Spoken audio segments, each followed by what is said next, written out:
Thank you very much. It's wonderful to be with all of you. It was wonderful to sit with all of you. It's amazing that you can still feel a group on Zoom. It's wonderful.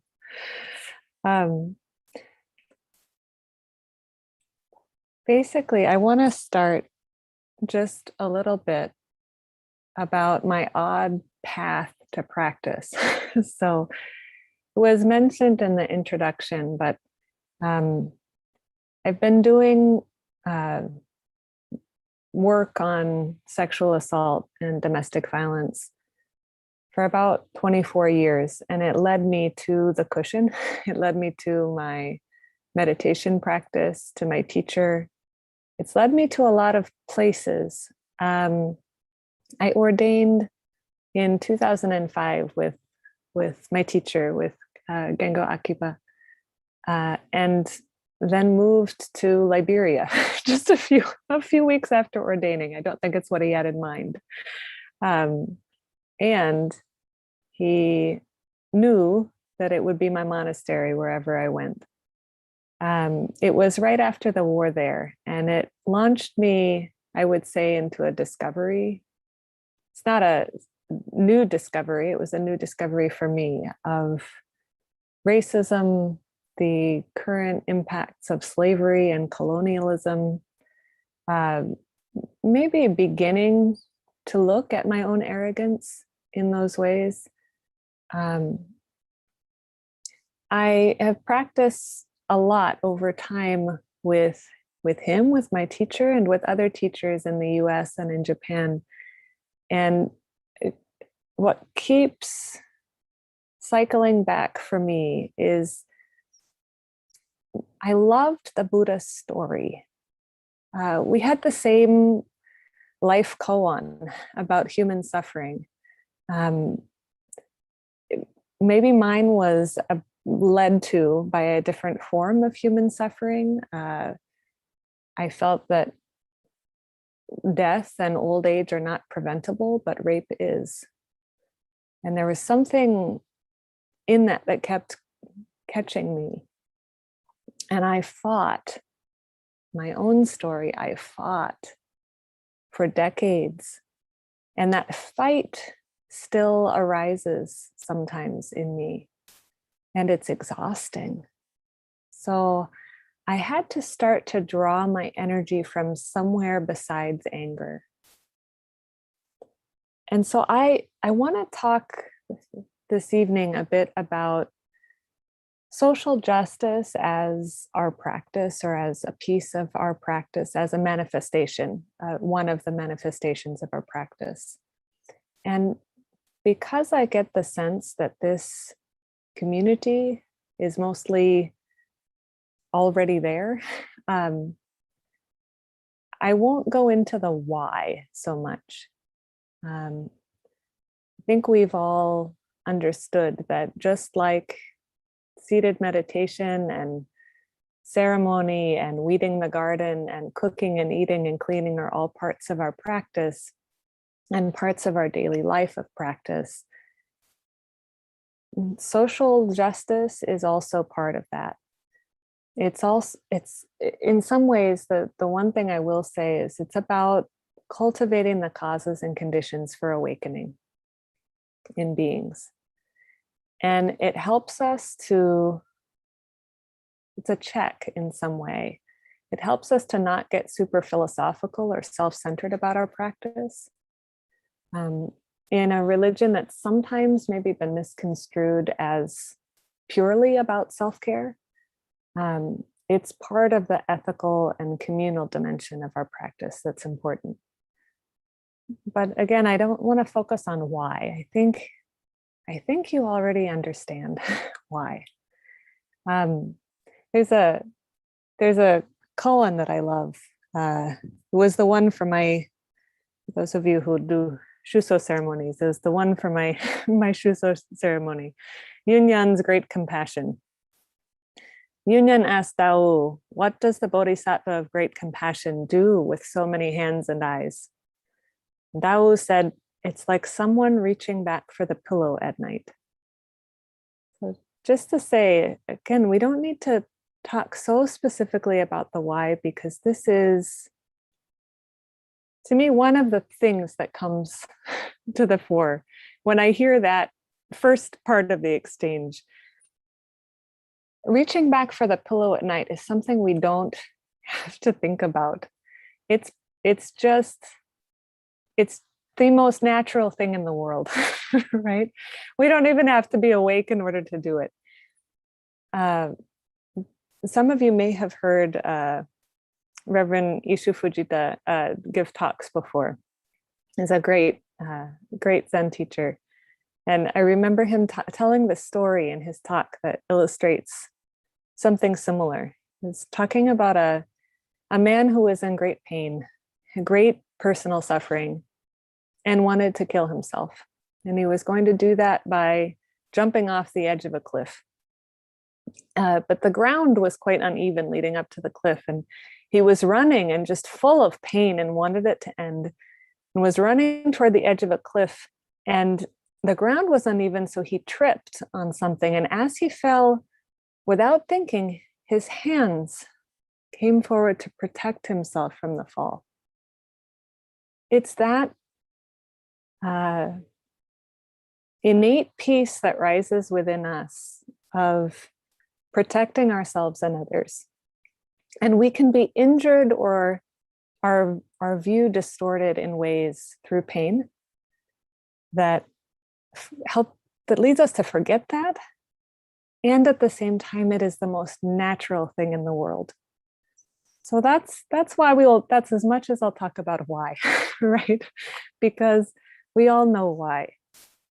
We're in this together is the idea. There isn't another place that some of us are going, right? This is it. So the how, or the skillful means of this, right? The right view around this that helps us to see that clearly. Empathy arises from acknowledging our shared vulnerability and our shared liberation.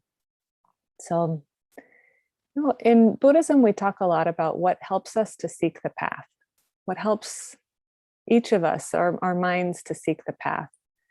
And Pema Chodron, who many of you know and enjoy from the Tibetan tradition, a great teacher as well, says, when we can no longer shield ourselves from the vulnerability of our condition, from the basic fragility of existence, we seek the way. Seeing our own tenderness has the potential to help us open our eyes fully. And this is helpful when we're looking at doing anything with justice issues as part of our practice. When we see our own tenderness, our own vulnerability, and then expand out. So when we seek justice and beneficial conditions for others, it's not about charity. It's about our own liberation and theirs mixed up together.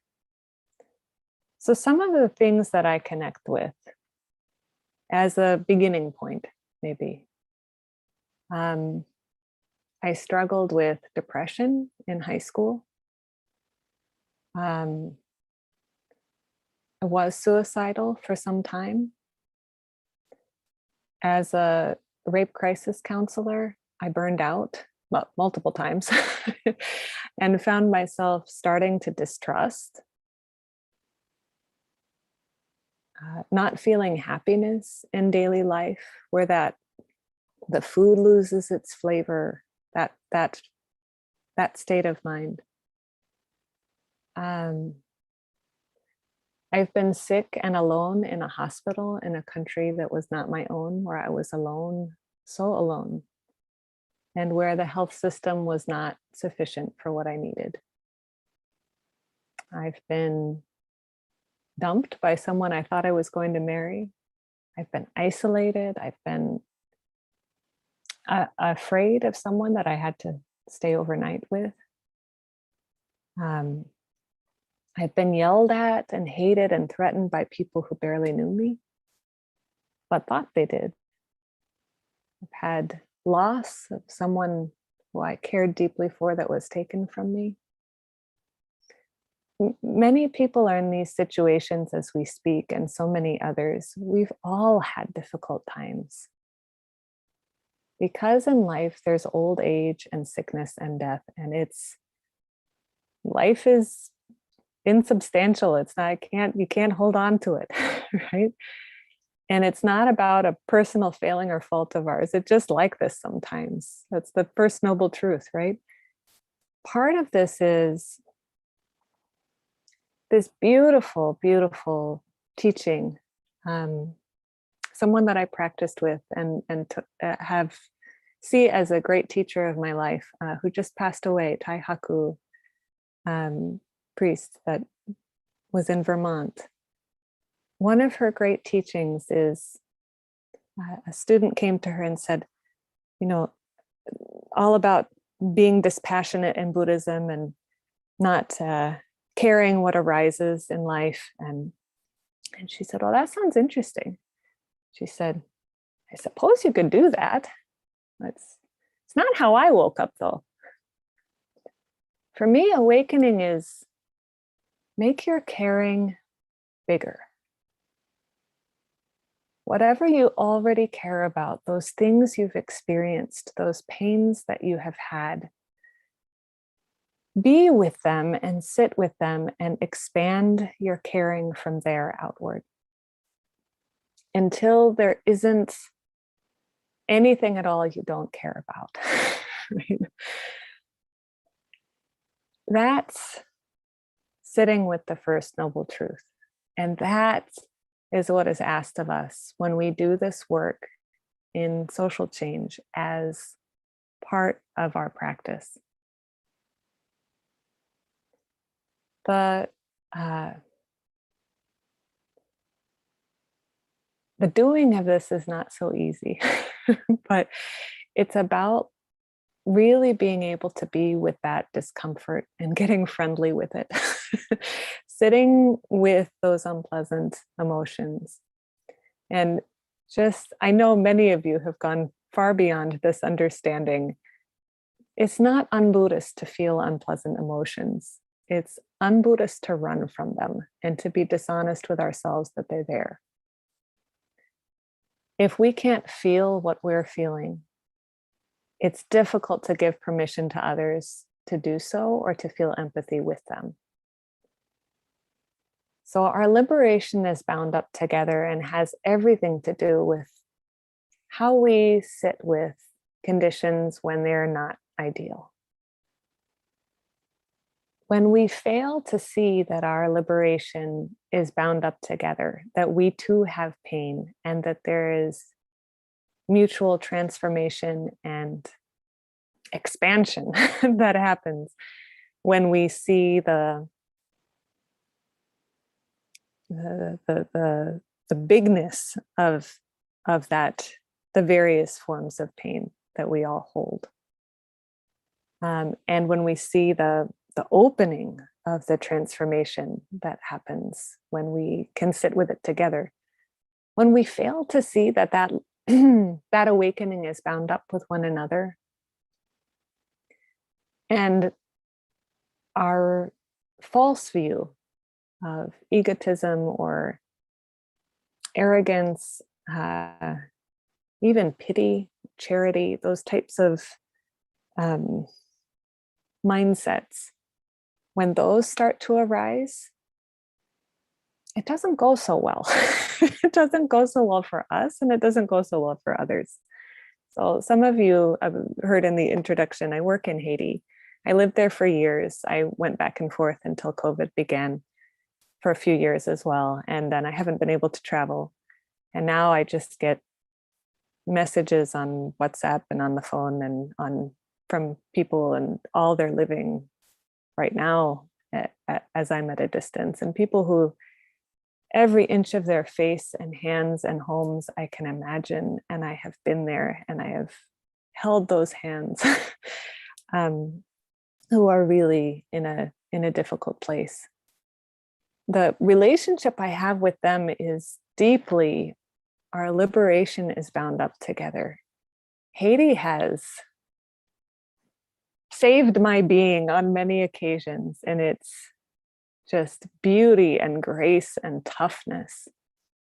It is, I am in relationship of learning as a student with it, which feels and is different when we're talking about social change work than much of, I've made huge mistakes there as well. It's a hugely different feeling and relationship than a lot of projects that happen there. So just a brief example of that, there was a water pump that a group wanted to install in a rural area of Haiti. And the water pump was incredibly expensive, and people were having to walk for hours to get to the water pump. So why wouldn't you want a water pump? Why wouldn't you want a water pump? Talked to a couple of people in the community about this, and everything was organized, and the permits were had, and people made money who needed to make money, and all of these things. And the water pump was installed, and there was a big ribbon cutting ceremony and everything. A day later, in the night, someone came and broke the water pump. Deliberately broke the water pump. This happened 3 times, right? The whole cycle 3 times, until they figured out that there are some other things that needed to be figured out. It wasn't just about the water pump. And all of this, I mean, I have done this, I'm telling someone else's story of lack of connection and some arrogance. I know what's best for those people. I have done those things, and I continue to do those things. And in kindness and relationship, people help me through that arrogance that we all feel with. But when we do see our shared vulnerability and liberation, we're also able to receive. And this is a huge piece in terms of Buddhist practice. Giver, receiver, and gift, right? It's a huge piece of our Buddhist practice that we understand our shared vulnerability and our shared liberation, and we're also able to receive. After I moved to Haiti, I was meant to move to Haiti the same month that the earthquake in 2010 happened that killed hundreds of thousands of people. And I went a month later then.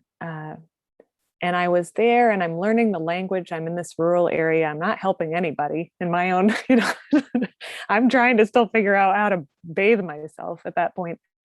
And there's this great need. And I talked to this friend, this great, wise, spiritual and cultural guide for me in my path, Jaluki. He's Haitian American. He was in Haiti at that time. And I said, I just feel so bad. I'm not doing anything to help. There's so much right now that needs to get done. And he said, billions of dollars have been donated to Haiti. Billions of dollars. And it's stuck in our throats. We need it, but it's stuck in our throats because we have something to give. Let us give. Let us give to you. Right now, we can teach you language. We can teach you how to bathe yourself in that river. We can help you figure it out. Let us. We have something to offer. And that opening changes our whole, it changes all the causes and conditions for collective awakening. Now, we wake up together. So pieces of this are, how do we fold in equanimity to making our caring bigger, right?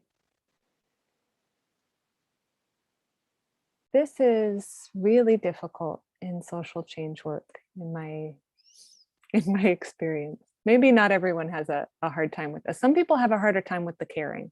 Some people really, in all honesty, we're all bent differently. There's no right or wrong here. Some of us have a harder time with the caring, and some of us have a harder time with the equanimity, right? It depends on our experiences, on our conditions ourselves, on our upbringing, all of those things. Equanimity is important.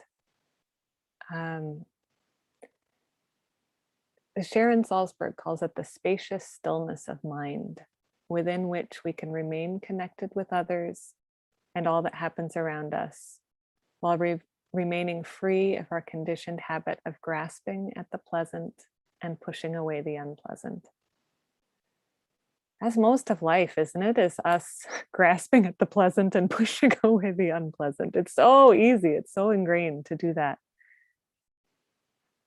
And when we work in things that are meant to be of collective liberation, and we're looking at people's conditions of life that are around them, maybe their housing or their emotional state or their living conditions generally, violence is what I work with, and nonviolence. All of those pieces, it's really easy to get into that grasping at the pleasant and pushing away the unpleasant, both for ourselves and not wanting to take any more in of the hard stuff. That's okay. It's just something to notice. And the strength of it is something to notice. It doesn't mean that all conditions, if a condition can be changed. It's one of my favorite, listening to this interview with the Dalai Lama, and somebody said, so what happens if you're really just with this person that bothers you, and you really have a hard time with this person, and it's hard to be your best self with this person? And he said, if you can avoid that person, do. I think we all have this, like, we got to just stick it out. It's part of our practice. And sometimes it is. Sometimes there's nothing you can do about it. And it's okay not to make life harder than it has to be, and to create the conditions in which we can allow for our best self to come forward as well. And at the same time, sometimes we can't control that stuff. So how hard do we grasp at the pleasant and push away the unpleasant? And what ripple effects does that have? Equanimity is difficult sometimes. Maybe a difficult translation. Thich Nhat Hanh actually calls it non-discrimination rather than equanimity. And he speaks about the calm person in the rocky boat in the storm. So this is really important with work around social change, how to be that calm person in the rocky boat in the storm. If we can let go of being right, of winning, of having conditions just the way we like them, grasping for the pleasant, and if we can work with the people we don't agree with and the pain we don't want to see, if we can work with that to watch it at the very least, our noise decreases, our internal noise decreases, which allows us to see more clearly what the possibilities are. There was a time I was walking down the road in Haiti. I had been living there for some time, and things were really hard. Things were really hard. I didn't have a lot of support. I didn't have a lot of food or money. I didn't have a sangha present. I Zoomed in years before anyone else was doing that, or called in to various sanghas to just sit with somebody. I was really having a difficult time in my daily life. This was many years ago. A difficult time in my daily life. And I remember I was walking down the road to an office space, and there is a very felt history of slavery and colonialism in Haiti, the history of slavery and present day understanding of economic exploitation by outsiders. And so you're, as a white person, I dig myself out of a bottomless pit every day with every new relationship. All the time, just keep digging, just keep digging out of the hole, just trying to create some different relationship than the one that's expected. And I was walking down the road in a really hard morning already, and all of these people along my path were shouting things at me. The ones that people that I didn't know, shouting things at me and shouting things at me and shouting things at me. And I thought I was just going to, I wanted to just sit down in the middle of the road and just sit. I just wanted to not go on. And the strangest thing happened, because I was going along and I would try to greet people, and I would try to, like, even if it was just a brief interaction, just something positive, something, and I just didn't have it anymore. And I stopped. And I just felt this, like the top of my head open. And I felt this incredible rush of energy that did not come from me. It just, and I felt it go down the bottom of my feet. And I looked around, and I didn't have to do anything. And I just kept walking. But it felt so different. And I felt so intertwined with that place. So just to say that there's nothing rational or logical about this. It doesn't, we're not always aware of it when we need it.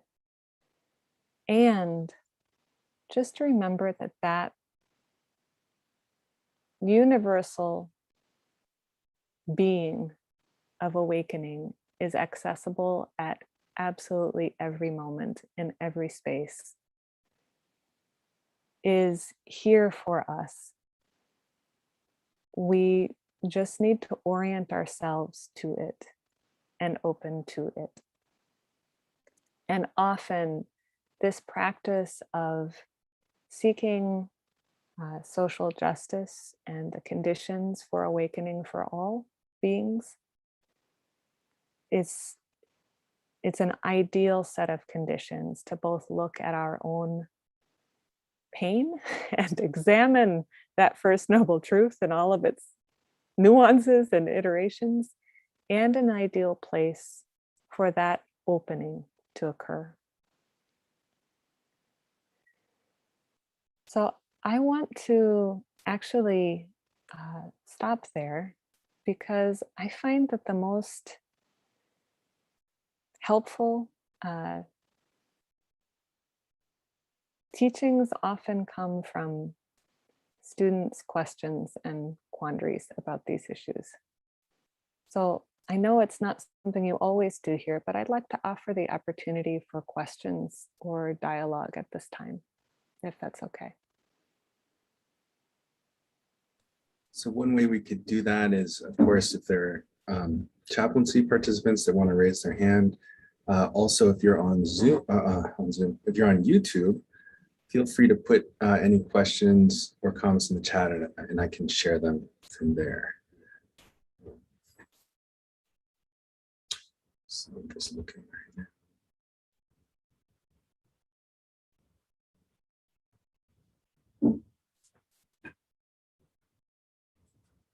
You can also feel free to share your koans around this. Many of you are already doing work around, I mean, you're chaplaincy students, but you're already doing a lot of work around social issues, etc.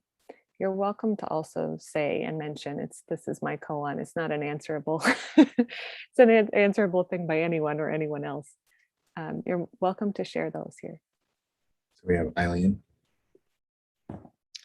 Hello, Sarah. Thank you for your work. So my koan, I've just started working in a women's prison, and previously I worked in a men's prison, and so I gained some familiarity with the issues there. But certainly going into the women's prison is very new territory for me. And the first very, very distinct difference is the women's willingness to tell their stories. Whereas in the men's prison, I don't think I ever heard the backstory. But here, this is what the women lead with. And I mean, there's incredible, intense suffering, which you would be very familiar with, I'm sure. So my question to you is, where do I start? Thank you.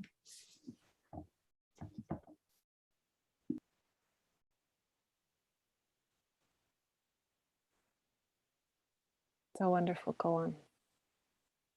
And it's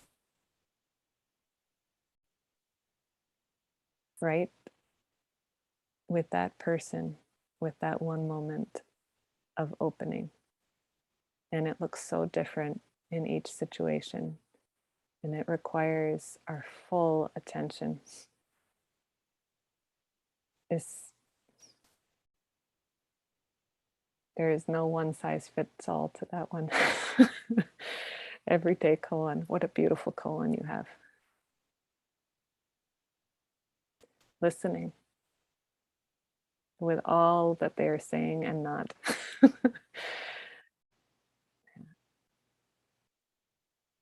It's a wonderful service that you're offering. There's so few people, in my limited experience, there's so few people in a prison environment that have no other agenda. And so your presence there as someone who can be fully open to what the moment needs is huge, and maybe the first in a lifetime for many people.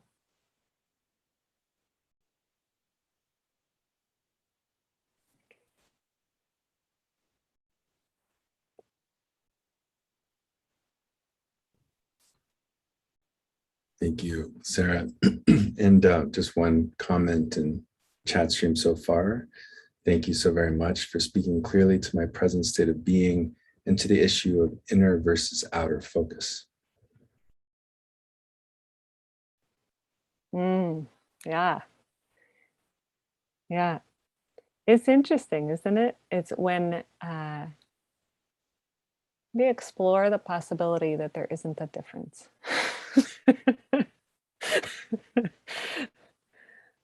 It's a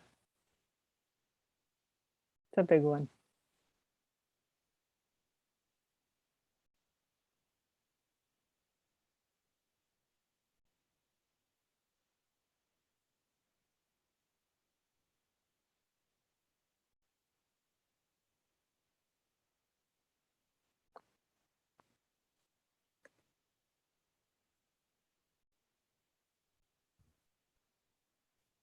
So any other reflections from our YouTube Sangha or from our chaplaincy Sangha? There is a bit of a delay between the YouTube, so sometimes it takes a minute to come through.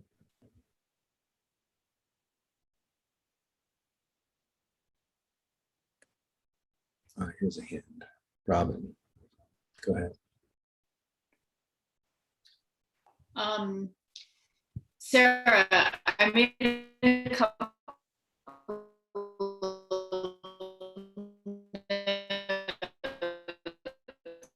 Ooh, Robin, I don't know about you, Sara. I can't hear anything. Leading anti-racism.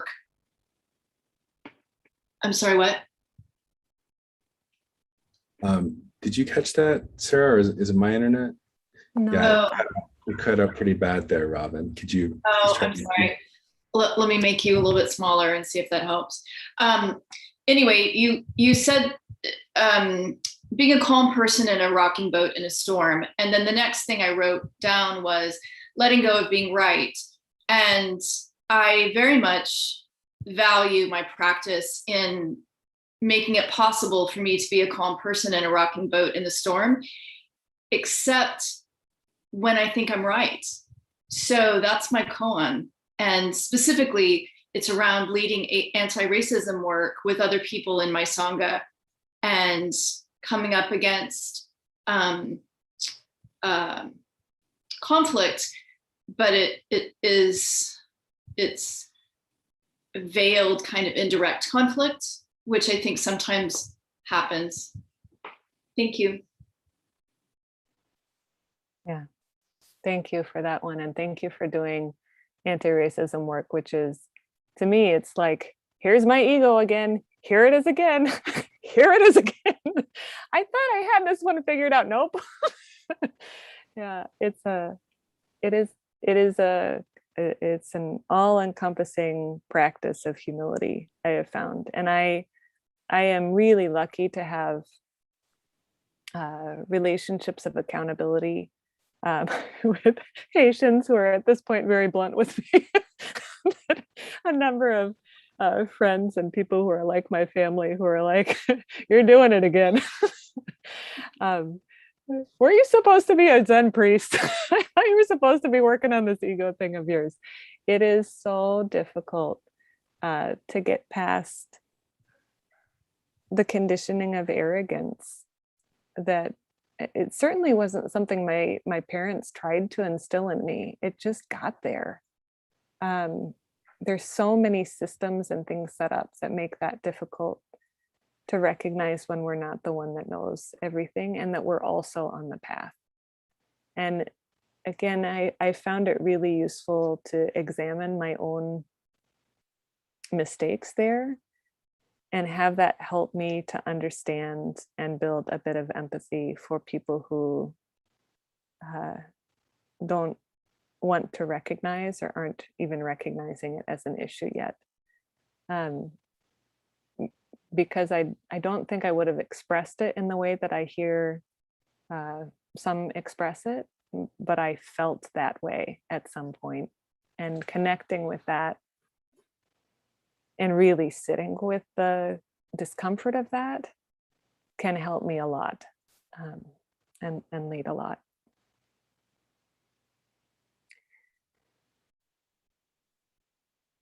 So there were, maybe you're reading those questions. Just saw that they existed. I just transferred from the YouTube, so you can. Great. Yeah, when I was burning out from seeing all the pain, coming back from that,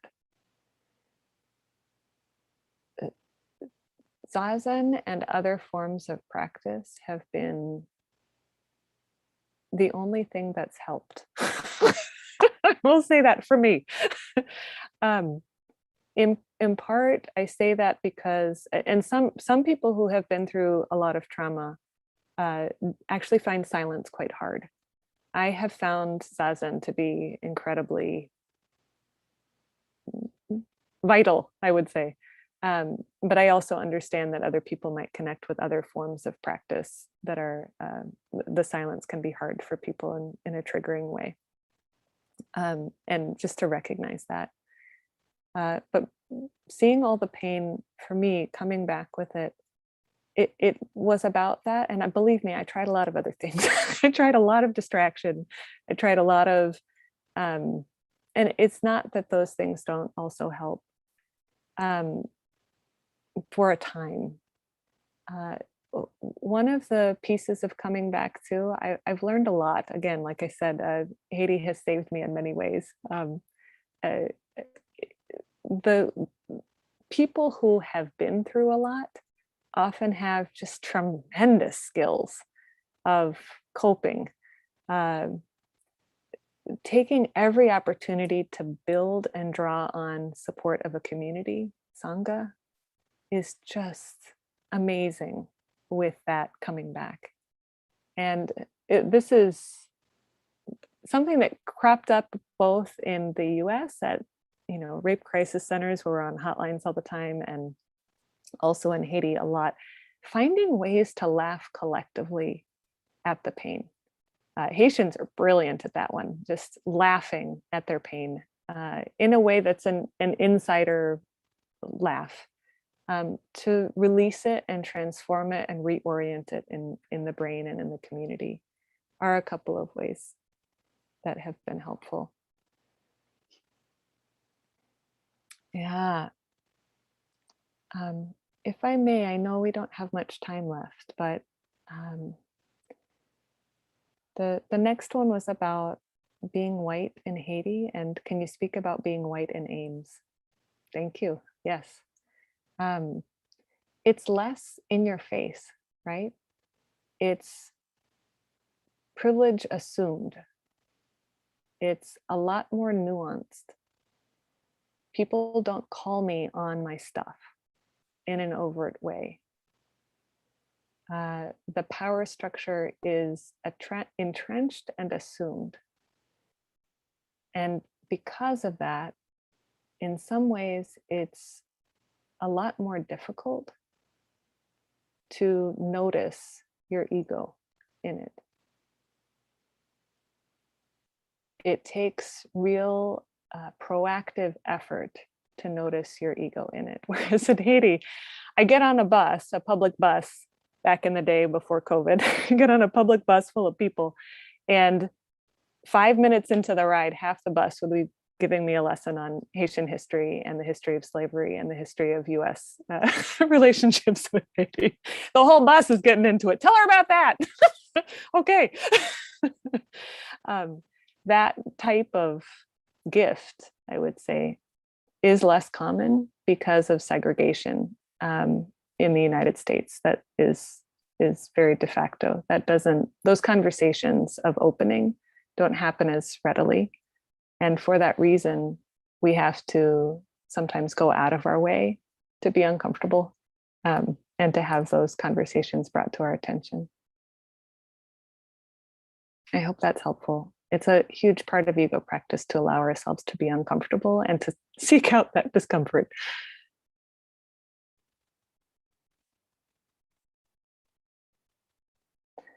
I believe the last question is that was in here is about on issues of sexual violence, to say more, please. And I could speak for a year on that one.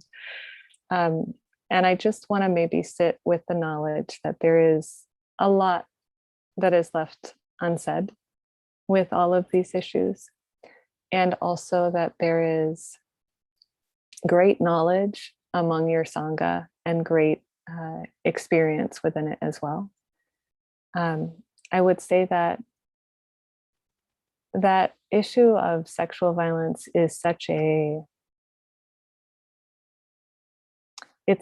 deep and prevalent and also hidden one in our communities and in our culture.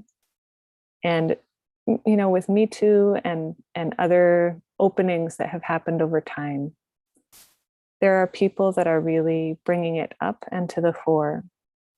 And I think it's very helpful to recognize that many of us in any given group have been through it. And many of us still, because of the secrecy around it, haven't had an opportunity to discuss it as Sangha. And from a Buddhist perspective of what do we do in a Sangha, or what do we do with our power? How do we ensure that this doesn't happen here? Those types of pieces and protocols, and that I would just deeply encourage those open conversations and spaces within Sanghas. And I know that you have some incredibly open-hearted, savvy teachers who have talked about it, have brought me in to talk about it the last few days in the chaplaincy training, and have done other things with it. That I would just encourage everyone to continue to see it as an issue that Sanghas can discuss, and that is part of our practice of collective awakening to address. Thank you so much, Sensei. Beautiful talk and a beautiful teaching on just that subject to our chaplains. And I hope anyone who's interested, Hoda and others, can find your teachings out there in the cloud. Next weekend, we have Being with Suffering with Roshi Joan, Tony Bach, and Cinder Rushton, exploring connection and insight in the encounter with suffering. So please join us for that. And then the following weekend, Love and Death, Opening the Great Gifts with Roshi and Frank, exploring much of these same things. I mean, anytime you're dealing with Buddhism, I suppose you're dealing with suffering, but thankfully also with love. So thank you, Sensei, and we'll end with the 4 vows.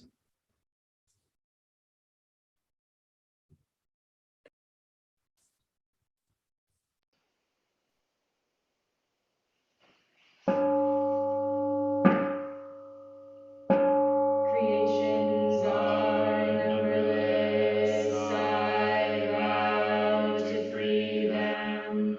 Illusions are inexhaustible. I vow to transform them. Reality is boundless. I vow to perceive it. The awakened way is unsurpassable. I vow to embody it. Creations are numberless. I vow to free them. Illusions are inexhaustible. I vow to transform them. Reality is boundless. I vow to perceive it. The awakened way is unsurpassable. I vow to embody it.